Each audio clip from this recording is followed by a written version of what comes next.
আজকে আমরা জানব এমন এক বিশাল মাজার শরীফের কথা, যার উরুস শরীফের সময় মানুষ আসা যাওয়ার জন্য স্পেশাল ট্রেন বুকিং করা হয়, যা কিনা ভারতের কর্ণাটকের ওয়ারিতে অবস্থিত। এই খুব সুন্দর মাজার শরীফটাকে দেখার জন্য লক্ষ লক্ষ মানুষ ভারতের বিভিন্ন অঙ্গরাজ্য থেকে ছুটে আসে এই কর্ণাটকে। এইখানে ওনার ভক্তরা গেলে 3 দিনের জন্য খাবারের ব্যবস্থা মাজার শরীফের পক্ষ থেকে করা হয়। এইটা ভারতবর্ষের বড় মাজার শরীফগুলোর মধ্যে অন্যতম। ওনার নাম হজরত সৈয়দ বাদশাহ কাদেরী ইয়েমেনি রাহমাতুল্লাহ আলাইহি। তিনি ভারতের কর্ণাটকের রায়চুরে জন্মগ্রহণ করেন। তিনি হজে আকবরের দিন জন্মগ্রহণ করেন 1903 হিজরিতে। বাদশাহ কাদেরী রহমাতুল্লাহি আলাইহি হজরত হাসান আলাইহি ওয়াসাল্লামের বংশধর ছিলেন। ওনার নামের সাথে ইয়েমেনি যুক্ত করা হয়েছে, কারণ ওনার দাদা হজরত সৈয়দ বাদশাহ আবু তুরাব ইয়েমেনি রহমাতুল্লাহি আলাইহি ইয়েমেনের অধিবাসী ছিলেন। ইয়েমেন থেকে তিনি হিজরত করে ভারতবর্ষে এসেছিলেন। ওনার বাবার নাম হজরত সৈয়দ আব্দুর রহমান রহমাতুল্লাহি আলাইহি।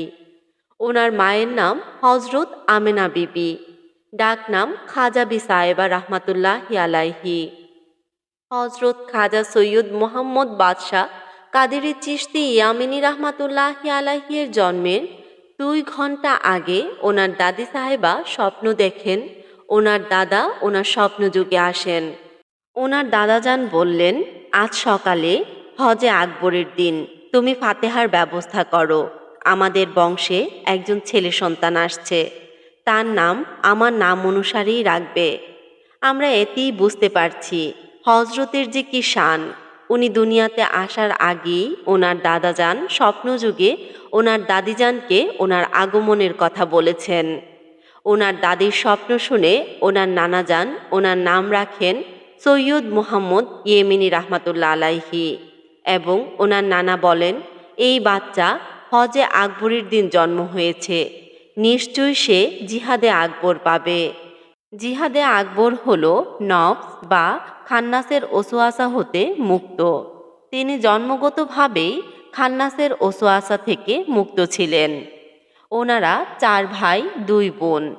হজরত সৈয়দ বাদশাহ মোহাম্মদ ইয়েমেনি রহমাতুল্লাহি আলাইহি এর বয়স যখন 13-14 বছর, তখন উনি ওনার চাচা হজরত সৈয়দ মহিউদ্দিন কাদেরী ইয়েমেনি রহমাতুল্লাহি আলাইহি এর কাছে যেতেন। তখন তিনি দেখতেন রাতে ওনার ভক্ত মুরিদরা জিকিরে মশগুল থাকতেন। ওনারও ইচ্ছা হলো উনি ওনার চাচার কাছে বায়াত গ্রহণ করবেন।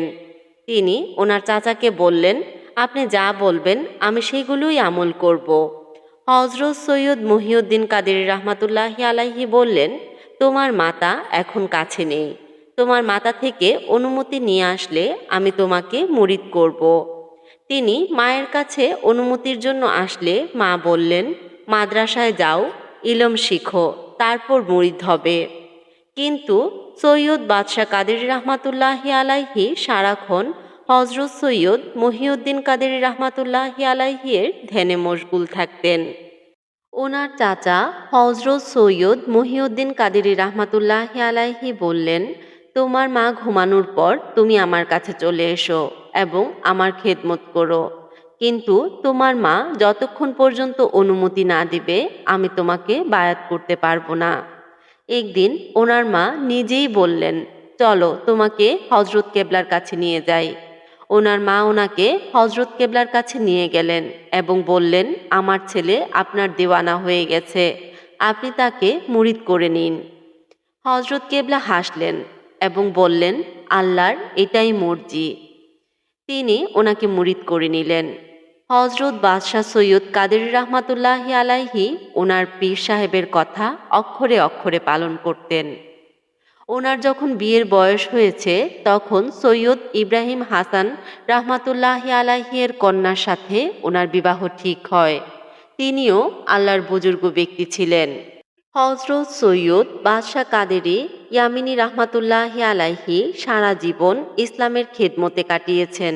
এবং উনি ওনার পুরো জীবন ওনার স্বীয় মুর্শিদের কথা এবং তালিম আমল করেছেন। তিনি 14ই ডিসেম্বর 1978 সালে বিদায় নিয়েছেন।